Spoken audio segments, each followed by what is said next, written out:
വൈഭവ് സൂര്യവംശിയെയും അദ്ദേഹത്തിന്റെ അച്ഛനായ സഞ്ജീവ് സൂര്യവംശിയെയും കുറിച്ചാണ് ഞാൻ ഇന്നിവിടെ പ്രതിപാദിക്കുന്നത്. വൈഭവ് തന്റെ 14-ാം വയസ്സിൽ IPL രാജസ്ഥാൻ റോയൽസിന് വേണ്ടി സെഞ്ചുറിയനായി മാറി. തന്റെ പിതാവായ സഞ്ജീവിന് പ്രേരണയായത് ഇന്ത്യൻ ക്രിക്കറ്റ് താരം ശുഭ്മാൻ ഗില്ലിന്റെ ക്രിക്കറ്റ് ജീവിതമാണ്. വൈഭവ് ബീഹാറിലെ ഒരു ഉൾഗ്രാമത്തിലാണ് ജനിച്ചത്. ദിവസവും 90 കിലോമീറ്ററോളം യാത്ര ചെയ്താണ് ബീഹാർ പട്നയിലെ കോച്ചിംഗ് സെന്ററിലെത്തി പ്രാക്ടീസ് ചെയ്തിരുന്നത്. അത് ഒരിക്കലും ഒരു എളുപ്പമുള്ള കാര്യമായിരുന്നില്ല.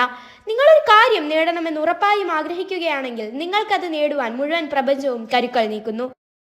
പൗലോ കൊയ്ലോയുടെ ആൽക്കമിസ്റ്റ് എന്ന നോവലിലെ വാക്കുകൾ ഇവിടെ അൻവർത്ഥമാകുന്നു. സഞ്ജീവ് സൂര്യവംശി ഒരു കർഷകനായിരുന്നു. തന്റെ ആഗ്രഹം മകനിലൂടെ സഫലീകരിക്കാൻ താൻ തന്റെ കൃഷിസ്ഥലങ്ങളെല്ലാം വിറ്റ് മകനെ ക്രിക്കറ്റിന് പരിശീലിപ്പിച്ചു.